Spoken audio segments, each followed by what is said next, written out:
দুর্গাপূজার আনুষ্ঠানিকতা। চণ্ডীপাঠে মর্তে আহ্বান। দেবীপক্ষের সূচনায় মণ্ডপে মণ্ডপে উৎসবের আমেজ।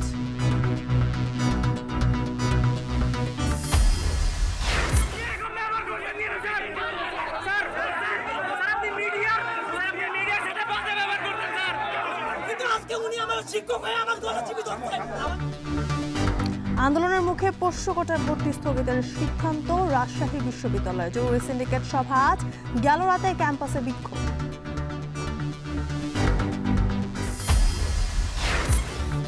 বছরে অর্ধ কোটি টাকার বেশি ব্যয় হলে রেলওয়ে হাসপাতালগুলো বেহাল। নার্স, চিকিৎসক সংকট ও অকেজো সরঞ্জামে সেবা বঞ্চিত রোগীরা।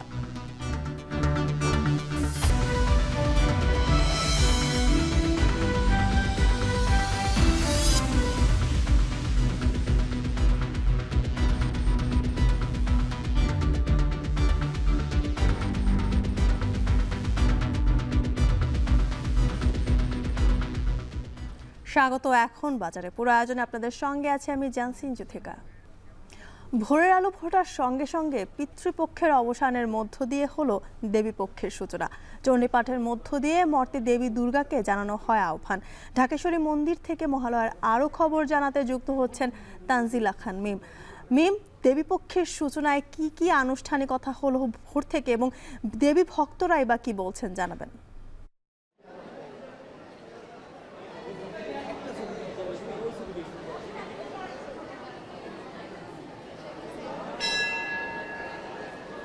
সনাতন ধর্মাবলম্বীদের পুরো এক বছরের অপেক্ষার অবসান হতে চলল বলা চলে। এই মহালয়ার মধ্য দিয়ে শারদীয় দুর্গোৎসবের যে মূল আনুষ্ঠানিকতা বা আনুষ্ঠানিকতার দুয়ার যদি বলি সেটি খুলে গেল। এই যে আশ্বিনের প্রভাতেই একদম ভোরের আলো ফোটার আগে আগেই যারা দেবী ভক্তরা রয়েছেন তারা সকলেই রাজধানীর ঢাকেশ্বরী জাতীয় মন্দিরে এসে অবস্থান করেছেন এবং এখানে এসে সকলে মহালয়ার যে আনুষ্ঠানিকতা সেটি দেখার জন্য অধীর আগ্রহে অপেক্ষা করছিলেন। 6টা নাগাদ এই আয়োজন শুরু হয়েছিলেন এবং চণ্ডীপাঠ শুরু হয়। সেই সঙ্গে ঢাক ঢোলের আওয়াজ, শঙ্খধ্বনি, উলুধ্বনি, প্রদীপ প্রজ্বলন সব কিছুর মধ্য দিয়ে আসলে শারদীয় দুর্গোৎসবের যে আমেজ সে আমেজ ছিল পুরো মন্দির জুড়ে। এবং এরপর এই যে দেবী ভক্তরা যারা রয়েছেন তারা এই মহালয়ার যে অনুষ্ঠান সেই অনুষ্ঠান উপভোগ করতে শুরু করেন। সকালবেলায় চণ্ডীপাঠ হয় এবং ফাঁকে ফাঁকে মাঝে মাঝে এই চণ্ডীপাঠের মাঝে মাঝে গান, ভক্তিমূলক গান, সে সঙ্গে নৃত্য এবং বিশেষ করে যেই একটি একদম ঐতিহাসিক নৃত্য আছে এবং যার মধ্য দিয়ে তারা দেবী দুর্গা এবং দেবী দুর্গা যেভাবে মহিষাসুরকে বধ করেছিলেন সেটি তারা ফুটিয়ে তুলেছেন। সে সঙ্গে মহালয়ার অনুষ্ঠানে নেপাল এবং ভারতের রাষ্ট্রদূতও এসেছিলেন। তারা ভক্তদের সঙ্গে শুভেচ্ছা বিনিময় করেছিলেন। এসেছিলেন ভুটানের অ্যাম্বাসেডারের একজন রিপ্রেজেন্টেটিভ। এবং এই যে সব কিছু মিলিয়ে দেবী দুর্গা এই মহিষাসুর নিধনের যে দায়িত্বটি তিনি নিয়েছিলেন সেই দায়িত্বটি কিন্তু তিনি পেয়েছিলেনই এই মহালয়ার দিনে এবং এই মহালয়া তিথিতেই দেবী দুর্গা মর্তে আগমন করেন। আর সেই অর্থেই কিন্তু বলা হয় যে মহালয়া তিথিতে পিতৃপক্ষ এবং দেবীপক্ষের সন্ধিক্ষণ, অর্থাৎ এই দিন এই মহালয়ার দিনে আসলে দেবীপক্ষের সূচনা হয় এবং পিতৃপক্ষের অবসান হয়। অমাবস্যার পরবর্তী যে তিথি সেই তিথি প্রতিপদ থেকে দেবী দুর্গার আরাধনা শুরু হয়। এর জন্য কিন্তু আসলে পুরো বছর জুড়ে অপেক্ষা করেন যারা সনাতন ধর্মাবলম্বীরা রয়েছেন এবং অবশেষে যখন তারা এই সময়টি ফিরে পান তারা বিশ্বাস করেন দেবী দুর্গা যখন মর্তে আসেন, যখন মাতৃগৃহে থাকেন তখন তিনি অনেক বেশি জাগ্রত থাকেন। তাই তারা দেশের জন্য, নিজেদের জন্য, পুরো বিশ্ববাসীর জন্য কিন্তু প্রার্থনা করেন। এবছর দেবী দুর্গার বাহন হচ্ছে গজ অর্থাৎ হাতি। তিনি হাতিতে করে এই মর্তে আসছেন। তো সেই গজের বাহনের যদি একটু ধারা বলা যায় তাহলে বলতে হবে যে গজ কিন্তু খুবই যেই বাহনগুলো রয়েছে দেবী দুর্গা আসেন সেই বাহনগুলোর মধ্যে সব থেকে শুভ এবং ইতিবাচক একটি বাহন হচ্ছে গজ। তবে একটু শঙ্কা রয়েছে কারণ দেবী দুর্গা ফিরে যাবেন দোলায় চড়ে, সে দোলার মানে মহামারীর কিছুটা শঙ্কা পৃথিবীতে তিনি দিবেন। তবে দেবী দুর্গার যারা ভক্তরা রয়েছেন তারা বলছেন তারা যদি একনিষ্ঠভাবে দেবী দুর্গার কাছে প্রার্থনা করেন যে পৃথিবীর যত অশুভ শক্তি রয়েছে তা তিনি যদি বিনাশ করেন তাহলে সে যদি নিরাপদে নিশ্চয়ই ফিরে যাবেন এবং পৃথিবীর জন্য তা মঙ্গল বয়ে আনবে তারা বিশ্বাস করেন। একই সঙ্গে তারা প্রার্থনা করছেন সকল জাতি ধর্ম বর্ণ নির্বিশেষে তারা যেন আসলে এই যে শারদীয় দুর্গোৎসব যেটি তাদের প্রধান দুর্গোৎসব সেই দুর্গোৎসব তারা শান্তিপূর্ণভাবে পালন করতে পারেন। ষষ্ঠী থেকে মূল আনুষ্ঠানিকতা শুরু হবে শারদীয় দুর্গোৎসবের।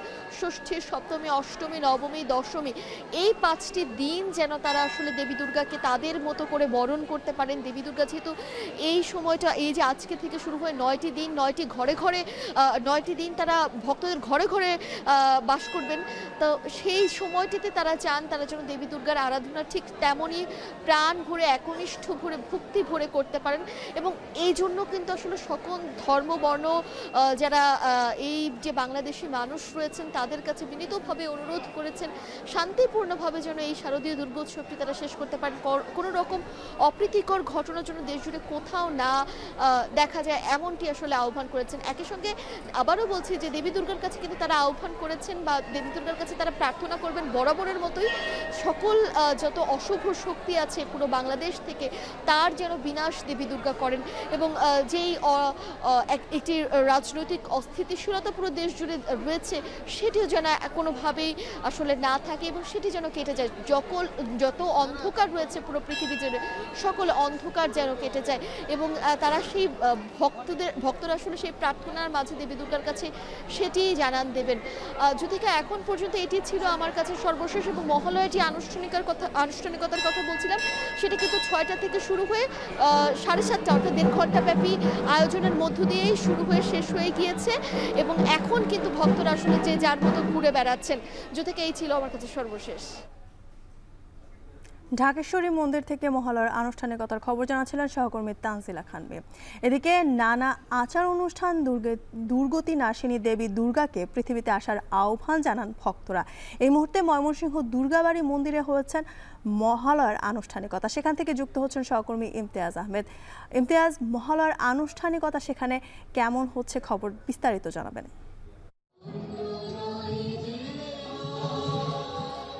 জ্যোতি, আজকে হিন্দু সনাতন ধর্মাবলম্বী যারা রয়েছেন হিন্দু সম্প্রদায়ের অত্যন্ত আনন্দের দিন আজকে মহালয়া এবং আজকের এই দিনে দেবী দুর্গার যত ভক্ত রয়েছেন ভক্তকুল রয়েছেন সেই ভক্তকুল দেবী দুর্গাকে মর্তে পৃথিবীতে তারা আগমন জানাবেন এবং তারই যত আনুষ্ঠানিকতা আমরা মহালয়ে দেখতে পাচ্ছি। মহালয়ায় আমরা দেখতে পেরেছি যে সকালে আসলে মূলত চণ্ডী পাঠ মধ্য দিয়ে দেবী দুর্গার মর্তালোকে আগমনের আমন্ত্রণ জানানো হয় এবং স্থাপন করা হয় ঘট করা বিশেষ পূজা।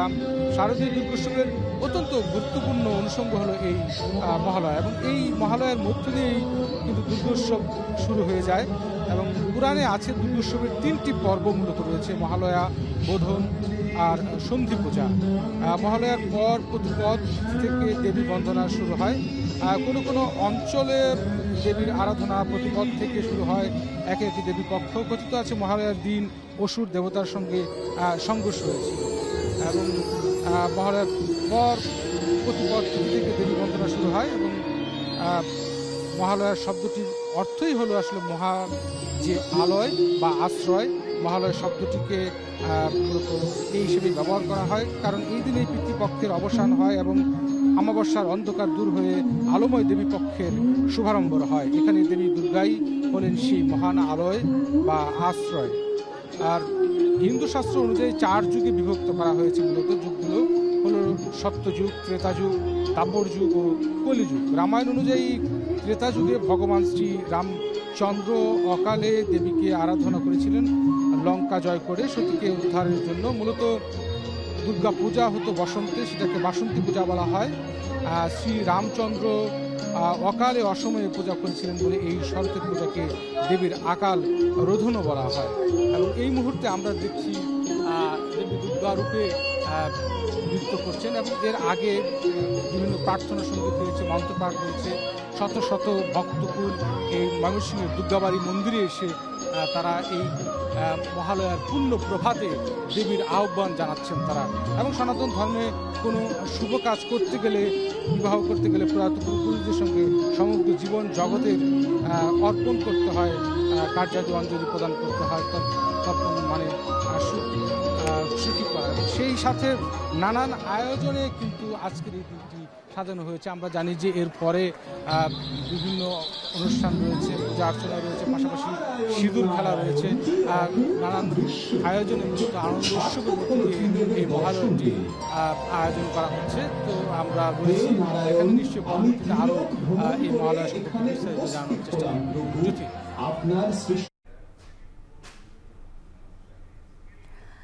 ময়মনসিংহের দুর্গাবাড়ি মন্দির থেকে যুক্ত ছিলেন সহকর্মী ইমতিয়াজ আহমেদ। আন্দোলনের মুখে পোষ্য কোটায় ভর্তি স্থগিতের সিদ্ধান্ত হয়েছে রাজশাহী বিশ্ববিদ্যালয়। জরুরি সিন্ডিকেট সভা আজ। এর আগে পোষ্য কোটা পুনর্বহালের প্রতিবাদে উত্তাল হয়ে ওঠে ক্যাম্পাস। শনিবার বিকেলে এই ইস্যুতে বিশ্ববিদ্যালয় প্রশাসনের সাথে হাতাহাতি হয় শিক্ষার্থীদের।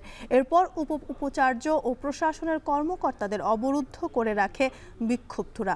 গেল রাত 1টার দিকে বিশ্ববিদ্যালয়ের ফেসবুক পেজে ভর্তি কার্যক্রম স্থগিতের বিষয়টি জানায় প্রশাসন। পরে উপাচার্য যে আন্দোলনরত শিক্ষার্থীদের পোষ্য কোটা বন্ধের আশ্বাস দেন। পাশাপাশি বিশ্ববিদ্যালয়ের সার্বিক পরিস্থিতি বিবেচনায় আজ জরুরি সিন্ডিকেট সভা আহ্বান করা হয়েছে বলে জানান উপাচার্য। এ সময় কেবল স্থগিত নয়, পোষ্য কোটা পূর্ণরূপে বাতিল করে ঘোষণার দাবি জানায় শিক্ষার্থীরা।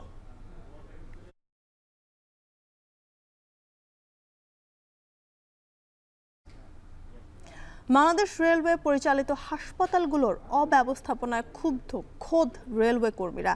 অনীহা প্রকাশ করে নিচ্ছেন না চিকিৎসা সেবা। তাদের অভিযোগ, বাজেট স্বল্পতা, রক্ষণাবেক্ষণের দায়িত্বজ্ঞানহীনতার ছাপ হাসপাতালগুলোতে সর্বত্র দৃশ্যমান।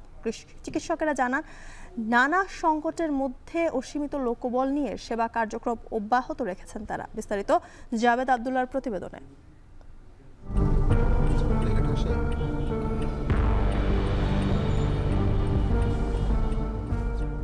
ঢাকার রেলওয়ে জেনারেল হাসপাতালের অনিয়মের নথি চলতি মাসেই এখন টেলিভিশনের হাতে আসে। সোর্সের দেওয়া তথ্যের সত্যতা যাচাই বাছাই করতে আমরা 1986 সালে 6 একর জমির উপর নির্মিত শান্ত ছায়া শীতল পরিবেশে ঘেরা হাসপাতালটিতে রেলপথের যাত্রী সেজে চিকিৎসা সেবা নিতে চাই।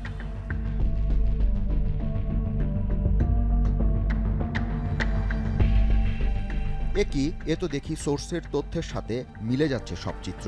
হাসপাতালে সকাল 11টা 30 মিনিটেও ল্যাবে মেডিকেল টেকনোলজিস্ট আসেনি, গাইনি বিভাগের ডাক্তারের উপস্থিতি নেই, নারী ও পুরুষ ওয়ার্ডে আলো পর্যন্ত জ্বলেনি। আছে হয়তো কোথাও আছে, আমি জানি না। আমার কর্তৃপক্ষের নিয়ে তারপর ইয়ে করে না। 3 দিন ছুটি নিয়েছি। ওষুধপত্র বলতে এখান থেকে যেটা একটু দামি, ওটা বাইরে থেকে কিনতে হয় অ্যান্টিবায়োটিকটা। বিভাগীয় চিকিৎসা কর্মকর্তা স্বাক্ষরিত সদ্য জুন জুলাই মাসে হালনাগাদ করা এক চিঠিতে দেখা যায় হাসপাতালটিতে চিকিৎসকের সংখ্যা 6, নার্স 11 ও ফার্মাসিস্ট রয়েছে 10 জন। কিন্তু সরজমিনে গিয়ে দেখা গেল চলতি মাসে সকাল বিকাল রাত 3 শিফটে ভবনে মাত্র 1 জন করে নার্স দায়িত্ব পালন করছেন। চিকিৎসক ছিলেন 2 জন আর ফার্মাসিস্ট ছিলেন 1 জন। হাসপাতালটিতে এক্স-রে মেশিন নষ্ট, মেডিকেল সরঞ্জামও জরাজীর্ণ অবস্থায় পড়ে আছে। 7 জন ফার্মাসিস্টের পোস্ট, কিন্তু আমি কর্মরত আছি একা।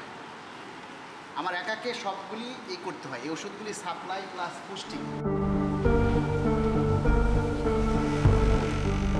এমন অবস্থায় কর্তব্যরত নার্স বললেন, সব কিছুতেই সীমাবদ্ধতা রয়েছে, কিন্তু এর মধ্যেই কার্যক্রম অব্যাহত রেখেছেন তারা।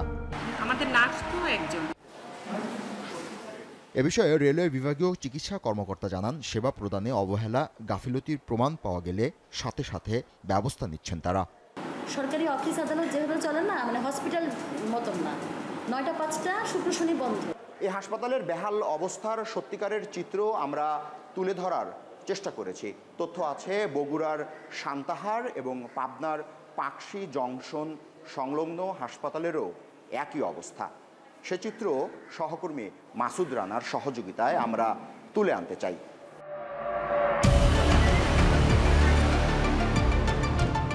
সহকর্মীদের সাথে নিয়ে আমাদের এবারের গন্তব্য রেলওয়ের পশ্চিমাঞ্চল।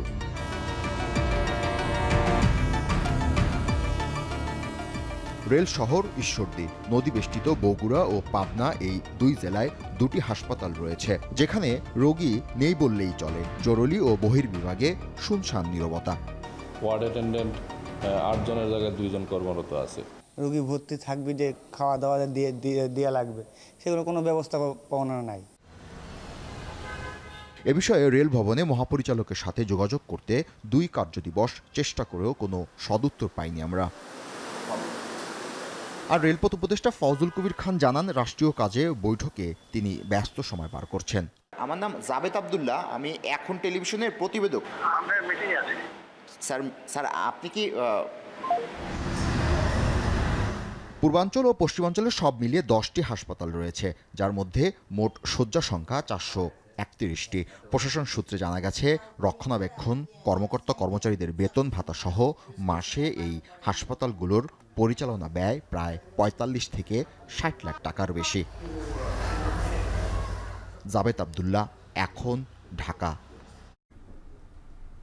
সরকারি হাসপাতাল যেখানে বিনামূল্যে চিকিৎসা পাওয়ার কথা, সেখানে চলছে বাণিজ্য। পটুয়াখালীর মির্জাগঞ্জ উপজেলার স্বাস্থ্য কমপ্লেক্সে দায়িত্বশীল চিকিৎসকেরাই সরকারি হাসপাতালের আড়ালে গড়ে তুলেছেন প্রাইভেট সিন্ডিকেট। এদিকে ঊর্ধ্বতন কর্মকর্তাদের প্রমাণ সহ অসাধু চিকিৎসকদের বিষয়ে জানানো হলেও পদক্ষেপ না নেওয়ায় ক্ষুব্ধ এলাকাবাসী। SM সিফাতের ক্যামেরায় জিয়াদ মাহমুদের প্রতিবেদন।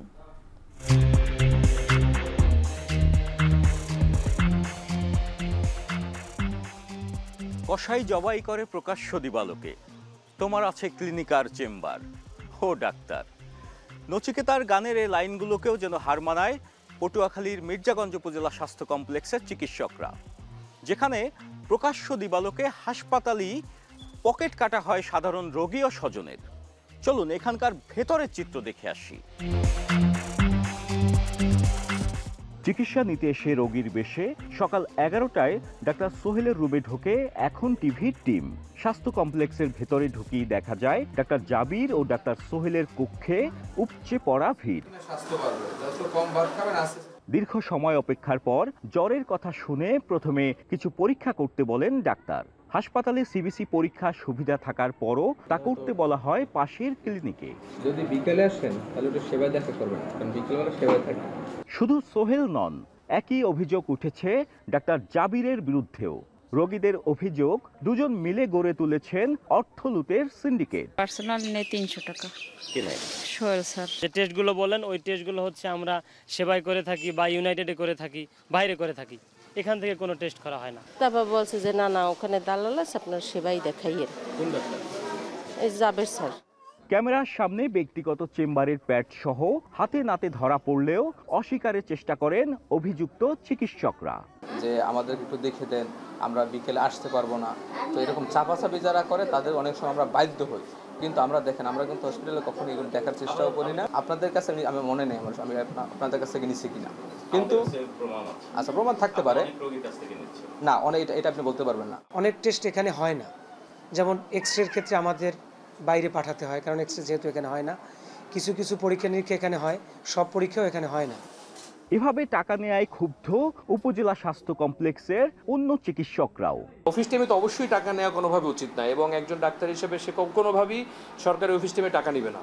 এবং রোগীরা অনেক সময় আমাদের কাছে বলে যে আমরা পার্সোনালি দেখাবো, এই দেখো, আমরা বলি যে না, আপনার যদি পার্সোনালি দেখাতে ইচ্ছা করে আপনি প্রাইভেট চেম্বারে যাবেন, আমরা এখানে সরকারি সেবা দিচ্ছি। এদিকে অভিযোগ রয়েছে পরীক্ষা নিরীক্ষা বাবদ টাকা নিলেও কোনো রিসিট দেয়া হয় না, অথচ কিছুদিন আগেই দুর্নীতি দমন কমিশন এই স্বাস্থ্য কমপ্লেক্স পরিদর্শনে এসে কোনো অনিয়ম পাননি বলে জানান কর্মকর্তারা। সে একেবারে ওপেনলি হসপিটালে বসে রোগীদেরকে বলে যে আপনি এই জায়গা থেকেই টেস্ট করতে হবে, না করলে আপনার রিপোর্ট দেবো না। আমাদের কোনো ফল পায় নাই, পাইলে আসলে না তেমন কিছু। তারা এগুলো বলছে যে আমাদের হসপিটালে আমরা রোগীদেরকে যেন একটু বেশি ঔষধ দিই। দুদক আনুমানিক 2 মাস আগে আসছিল আমাদের এখানে, এসে আমরা আউটডোর, আমাদের ইমার্জেন্সি সার্ভিস আউটডোর, তারপর প্যাথোলজি সার্ভিস এবং আমাদের ইনডোর সার্ভিস, ডায়েট, তারপর ওষুধের স্টোর, রেজিস্টার, এগুলো সব চেক করছে। অন্যদিকে ভিডিওতে দেখা যায় ডাক্তার সোহেল সিভিল সার্জন সহ ঊর্ধ্বতন কর্মকর্তাদের ম্যানেজ করার বিষয়ে কথা বলছেন স্থানীয় এক নেতার সঙ্গে।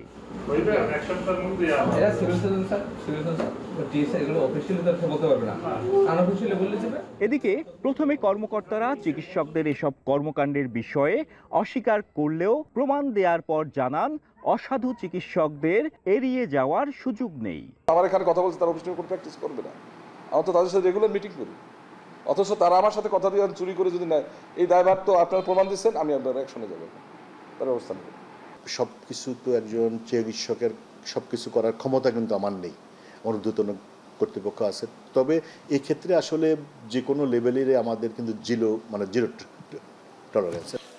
এই ঘটনায় তদন্ত কমিটি গঠন করা হয়েছে বলে জানান বিভাগীয় স্বাস্থ্য পরিচালক। আমরা এই মর্মে সিদ্ধান্ত নিয়েছি এবং ওনাকে এইভাবে নির্দেশনা দেওয়া হয়েছে যে একটা তদন্ত কমিটি হবে এবং সেখানে যদি এই অভিযোগগুলো প্রমাণিত হয় সেক্ষেত্রে যে যে জড়িত আছে তার অবশ্যই শাস্তির আওতায় আসতে হবে, কেননা স্বাস্থ্য প্রতিষ্ঠান সরকারি হাসপাতালগুলোতে কোনো ক্রমেই প্রাইভেট প্র্যাকটিস করা যাবে না। তবে অভিযোগের এমন সত্যতা মিললেও এখনো ব্যবস্থা না নেওয়ায় হতাশ স্থানীয়রা। চিকিৎসা নিয়ে সিন্ডিকেটকারীদের বিরুদ্ধে দ্রুত ব্যবস্থা নিতে স্বাস্থ্য মন্ত্রণালয়ের দিকে তাকিয়ে আছেন অসহায় রোগীরা। জিয়াদ মাহমুদ, এখন পটুয়াখালী। বিএনপি মহাসচিব মির্জা ফখরুল ইসলাম আলমগীর এবং ভারপ্রাপ্ত চেয়ারম্যান তারেক রহমানের উপদেষ্টা হুমায়ুন কবির জাতিসংঘ সফরে আসছেন। এই খবরে উচ্ছ্বসিত আমেরিকা প্রবাসী বিএনপি নেতাকর্মীরা। যুক্তরাষ্ট্রের বিভিন্ন অঙ্গরাজ্য থেকে তারা জড়ো হচ্ছেন নিউ ইয়র্কে। নেতাদের স্বাগত জানাতে এবং কর্মসূচিতে অংশ নিতে চলছে নানা প্রস্তুতি। বিস্তারিত জানাচ্ছেন আব্দুল আহাদ। জাতিসংঘের ৮০তম সাধারণ অধিবেশন উপলক্ষে অন্তর্বর্তী সরকারের প্রধান উপদেষ্টা অধ্যাপক ডক্টর মোহাম্মদ ইউনূসের সঙ্গে নিউ ইয়র্ক সফরে আসছেন বিএনপি মহাসচিব মির্জা ফখরুল ইসলাম আলমগীর। সফরসঙ্গী হিসেবে আরও রয়েছেন দলটির ভারপ্রাপ্ত চেয়ারম্যান তারেক রহমানের পররাষ্ট্র বিষয়ক উপদেষ্টা হুমায়ুন কবিরও। এই সফর ঘিরে যুক্তরাষ্ট্র বিএনপির নেতাকর্মীদের মাঝে দেখা গেছে ব্যাপক উৎসাহ ও উদ্দীপনা। দলটির বিভিন্ন শাখা ও অঙ্গ সংগঠনের পক্ষ থেকে বলা হচ্ছে, এটি শুধু কূটনৈতিক সফর নয়, বরং দেশের বর্তমান রাজনৈতিক বাস্তবতা আন্তর্জাতিক অঙ্গনে তুলে ধরার একটি বড় সুযোগ। বাংলাদেশ জাতীয়তাবাদী দলের মহাসচিব জনাব মির্জা ফখরুল ইসলাম আলমগীর এবং ভারপ্রাপ্ত চেয়ারম্যান জনাব তারেক রহমানের পররাষ্ট্র বিষয়ক উপদেষ্টা হুমায়ুন কবির, জামাত এবং এনসিপির প্রতিনিধি দল বিমানবন্দর থেকে শুরু করে এবং সাধারণ অধিবেশন চলাকালীন পর্যন্ত আমরা সেখানে উপস্থিত থাকব। কেন্দ্রীয় নেতাদের স্বাগত জানাতে যুক্তরাষ্ট্রের বিভিন্ন শহর থেকে নিউ ইয়র্কে আসছেন বিএনপি নেতাকর্মীরা। তৈরি হচ্ছে ব্যানার, পোস্টার এবং দলীয় পতাকা। জেএফকে বিমানবন্দরে অভ্যর্থনার পাশাপাশি জাতিসংঘ সদর দপ্তরের সামনে শান্তিপূর্ণ সমাবেশেরও আয়োজন করা হয়েছে, যেখানে দলের নেতারা বক্তব্য রাখবেন। আমাদের মহাসচিব আসছেন, আমাদের নেতাকর্মীরা সবাই যাবে এবং আমরা তো সবসময় আছি, সবসময় গেছি, যারা সবসময় থাকবো এবং আমি আশা করি যে আগের তুলনায় এবার আরও বেশি হবে লোকজন। স্থানীয় বিএনপি নেতারা বলছেন, প্রধান উপদেষ্টা ডক্টর মোহাম্মদ ইউনূসের সফরসঙ্গী হিসেবে দলের শীর্ষ নেতাদের অন্তর্ভুক্তি এই সফরের গুরুত্ব বহুগুণ বাড়িয়ে দিয়েছে। এছাড়া যুক্তরাষ্ট্রের বাংলাদেশি গণমাধ্যম কর্মীরাও এই সফরকে বিশেষ গুরুত্ব দিয়ে দেখছেন। এই যে বিপ্লবের পক্ষের শক্তিগুলোকে সরকারের সঙ্গে এঙ্গেজ করবার যে প্রয়াস, এই প্রয়াসটা আমার ধারণা একটা ইতিবাচক ফল বয়ে নিয়ে আসবে। আমেরিকায় জামায়াতে ইসলামীর নামে কোনো সংগঠন সক্রিয় নয়, তবে অতীতে হাসিনা বিরোধী আন্দোলনে বিএনপির কর্মসূচিতে তাদের উপস্থিতি দেখা গেছে। প্রধান উপদেষ্টার সফরকে কেন্দ্র করে বিএনপি, জামাত এবং এনসিপির শীর্ষ নেতাদের অংশগ্রহণ রাজনৈতিক সৌজন্যের পাশাপাশি একটি কৌশলেরও অংশ। নিয়োগ প্রবাসী বাংলাদেশিদের এসব কর্মসূচিতে অংশগ্রহণ প্রমাণ করছে বাংলাদেশের গণতন্ত্র প্রতিষ্ঠায় তারা কতটা সক্রিয়। আব্দুল আহাদ, এখন যুক্তরাষ্ট্র। বৃষ্টি, বন্যা সহ নানাভাবে সাপের আবাসস্থল ধ্বংসের কারণে রাজশাহীর ক্ষেত খামার ও চরাঞ্চলে বেড়েছে সাপের উপদ্রব। আতঙ্কে দিন কাটছে নদী পার ও কৃষি শ্রমিকদের। দ্রুত চিকিৎসা নিশ্চিতে বিশেষায়িত ওয়ার্ড চালুর সিদ্ধান্ত নিয়েছে রাজশাহী মেডিকেল কলেজ হাসপাতাল। এমন অবস্থায় সচেতনতা বাড়ানোর তাগিদ সাপ গবেষকের। সজীব আহমেদের ক্যামেরায় রাকিবুল হাসানের প্রতিবেদন। উঁচু নিচু বরেন্দ্র এলাকা, দীর্ঘদিন ধরেই বন উজাড় করে বেড়েছে চাষবাস। গেল ৪ মাসে ১২০০ মিলিমিটার বৃষ্টি ডুবিয়েছে ফসলের মাঠও। তাতে খাদ্য শৃঙ্খলে চরম সংকটে লোকালয়ে বাড়ছে সাপের উপদ্রব। চরগুলো যখন বন্যার সময় ভেসে যায়, এই ভেসে যাওয়ার কারণে তারা কিন্তু চলে আসে পানিতে ভাসতে ভাসতে লোকালয়ের পাড়ে চলে আসে, পদ্মার পাড়ে চলে আসে।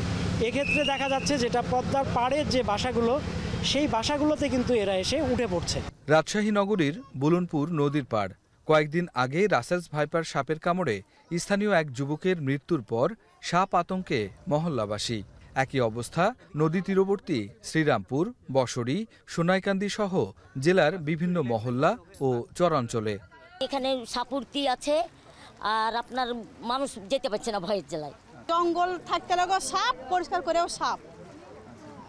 ওই পাশের এক বাড়িতেও এই সাপ ম্যাচিংয়ের পরে পেঁচিয়ে বসেছিল। এলাকাবাসী খুব আতঙ্কে আছে, রাত্রেবেলা অনেকে বের হচ্ছে না এবং দিনের বেলাও খুব সাবধানে সতর্কভাবে চলছে।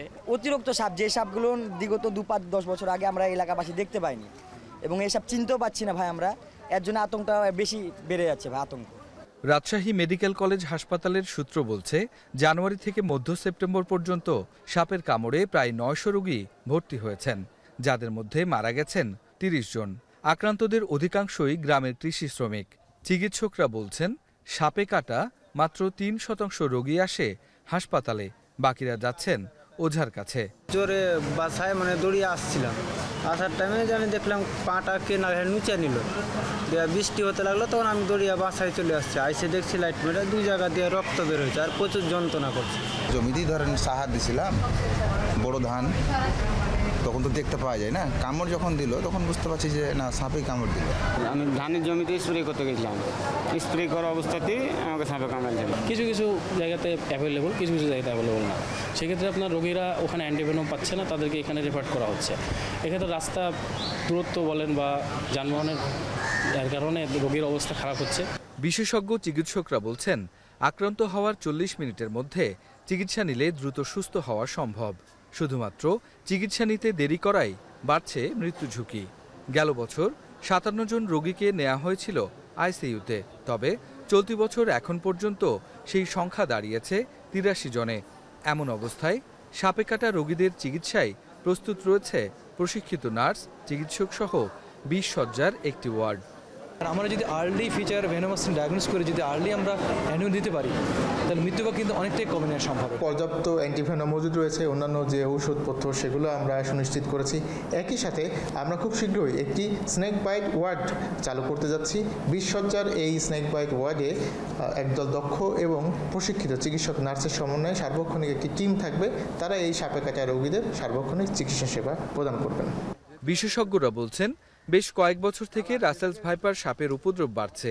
এই বছর এর সাথে নতুন আতঙ্ক ছড়াচ্ছে কমন ক্রিট নামের বিষধর আরেক সাপ। রাকিবুল হাসান, এখন রাজশাহী। জিআই পণ্যের স্বীকৃতি নিয়ে বাজার দখল করতে যাচ্ছে মেহেরপুরের চাষিদের উৎপাদিত মেহের সাগর কলা। কম খরচে অধিক লাভ ও দেশের সব জেলাতেই চাহিদা থাকায় দিন দিন বাড়ছে মেহের সাগর কলার আবাদ। চলিত মৌসুমে লক্ষ্যমাত্রার চেয়ে 355 হেক্টর বেশি জমিতে কলার আবাদ হয়েছে। জিআই পণ্য হিসেবে স্বীকৃতি পাওয়ায় এবার কলা নিয়ে আশায় বুক বেঁধেছে চাষিরা। মেহেরপুর প্রতিনিধি মুজাহিদ আল মুন্নার তথ্য ও ছবিতে বিস্তারিত। মেহেরপুর জেলার নাম অনুসরণ করে মেহের সাগর কলার নামকরণ করা হয়। নরম শ্বাস, হালকা হলুদ রং ও সুস্বাদু এই কলার বৈশিষ্ট্য।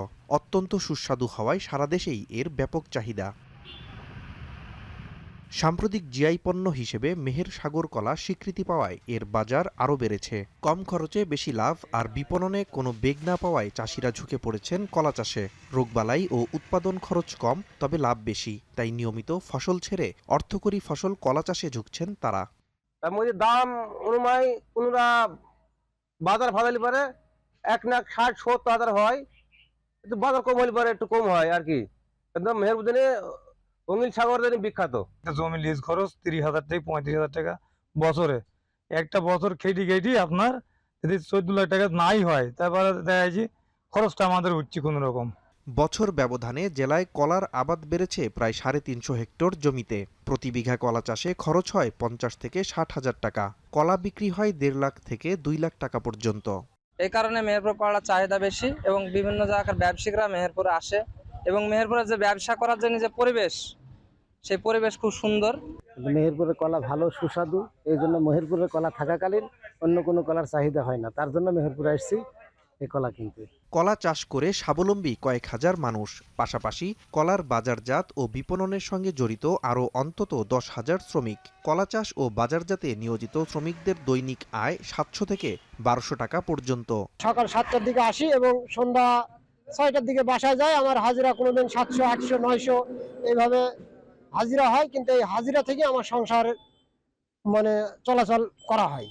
জিআই পণ্য হিসেবে স্বীকৃতি পাওয়ায় চাহিদা বেড়ে জেলার কলার দাম বৃদ্ধি পাবে, এতে উপকৃত হবে কৃষক। এছাড়া নানা পরামর্শ দিয়ে কৃষকদের সহায়তার কথা জানায় কৃষি বিভাগ। কলার ভালো ফলন পেতে হলে অবশ্যই জৈব সার ব্যবহার করতে হবে। সেক্ষেত্রে আমরা চাষিদেরকে ভার্মি কম্পোস্ট ব্যবহার করার জন্য পরামর্শ দিই। এই পণ্য জিআই পণ্য হিসেবে স্বীকৃতি পাওয়াতে এর চাহিদা বেড়ে যাবে। যখন চাহিদা বেশি হবে তখন আমাদের এখানকে যারা কৃষক ভাই আছেন তারা সেটা বেশি দামে বিক্রি করতে পারবেন এবং এটা দেশের বিভিন্ন জায়গায় তখন ছড়িয়ে যাবে। কৃষি বিভাগ জানায় চলতি মৌসুমে জেলায় কলার চাষ হয়েছে প্রায় 3000 হেক্টর জমিতে। উৎপাদন লক্ষ্যমাত্রা ধরা হয় 1,20,000 টন, যার আনুমানিক বাজার মূল্য 350 কোটি টাকা।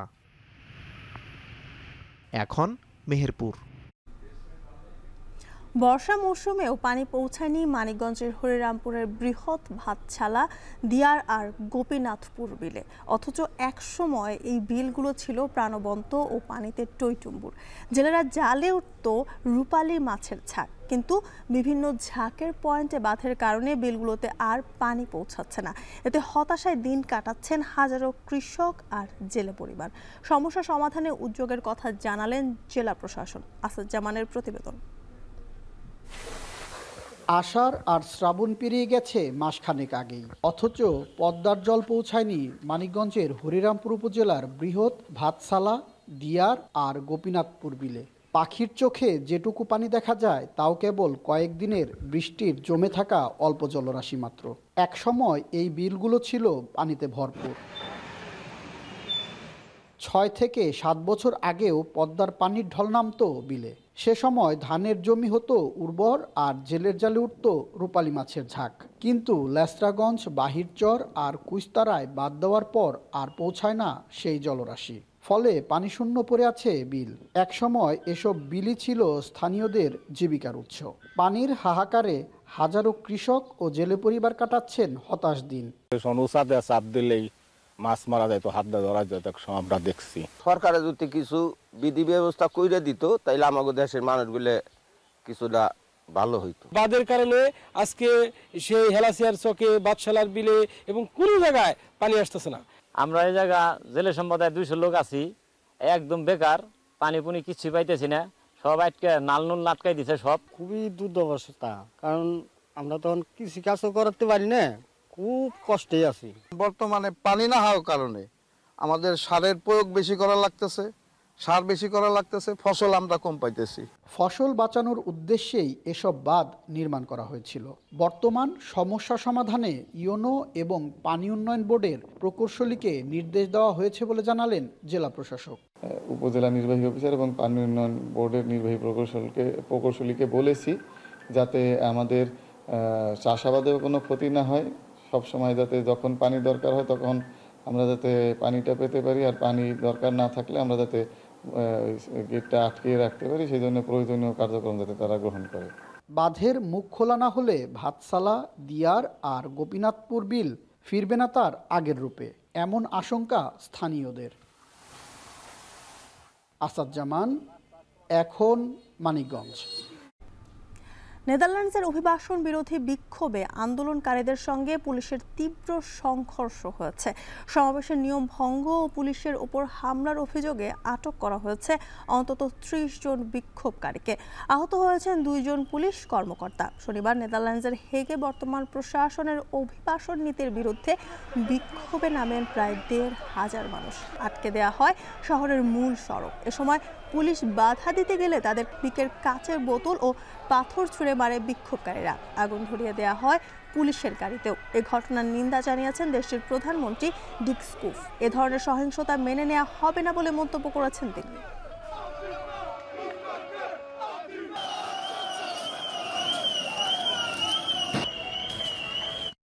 আজই ফিলিস্তিনকে স্বাধীন রাষ্ট্রের স্বীকৃতি দিতে পারে যুক্তরাজ্য। স্থানীয় সময় বিকালে আনুষ্ঠানিক এই ঘোষণা দিতে পারেন ব্রিটিশ প্রধানমন্ত্রী কিয়ার স্টারমার। গেল জুলাই মাসে এই আভাস দিয়েছিল স্টারমার প্রশাসন। ব্রিটিশ সরকার জানায়, ইসরায়েল অবিলম্বে গাজায় যুদ্ধ বন্ধের প্রস্তাবে রাজি না হলে এবং শান্তি প্রতিষ্ঠায় দ্বিরাষ্ট্র সমাধানের বিরোধিতা করলে সেপ্টেম্বরে নিজেদের অবস্থান থেকে সরে আসবে যুক্তরাজ্য। স্বাধীন রাষ্ট্র হিসেবে স্বীকৃতি দেওয়া হবে ফিলিস্তিনকে। মূলত এটাই ছিল স্টারমার প্রশাসনের শেষ আলটিমেটাম। বার্তা সংস্থা বিবিসির দাবি, ফিলিস্তিন ইস্যুতে যুক্তরাজ্যের এমন অবস্থান ব্রিটিশ পররাষ্ট্রনীতির বড় পরিবর্তনের উদাহরণ। যদিও যুক্তরাজ্য সরকারের এমন নীতি বদলের তীব্র সমালোচনা করেছে ইসরায়েল। ক্ষোভ প্রকাশ করেছে গাজায় জিম্মি থাকা ইসরায়েলিদের পরিবারের সদস্যরা। এদিকে একই দিনে ফিলিস্তিনকে স্বাধীন রাষ্ট্রের স্বীকৃতি দেওয়ার কথা ইউরোপের আরেক দেশ পর্তুগালের।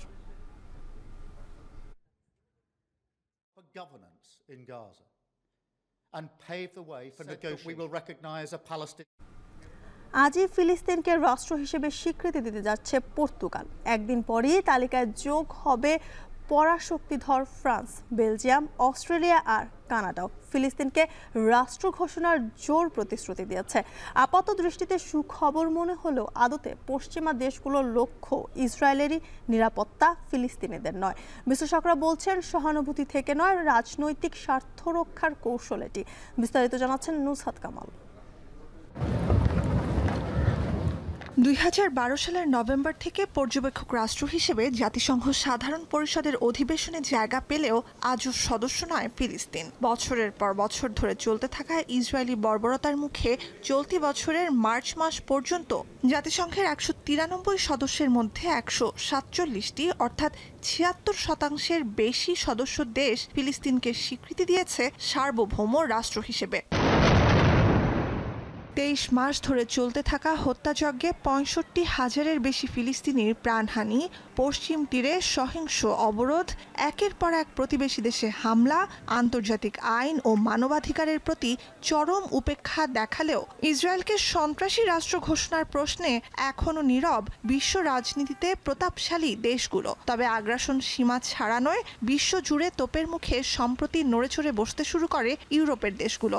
স্পেন, আয়ারল্যান্ড, নরওয়ে, সুইডেন ও সাইপ্রাসের পর রোববার ফিলিস্তিনকে রাষ্ট্র হিসেবে স্বীকৃতি দিচ্ছে পর্তুগাল।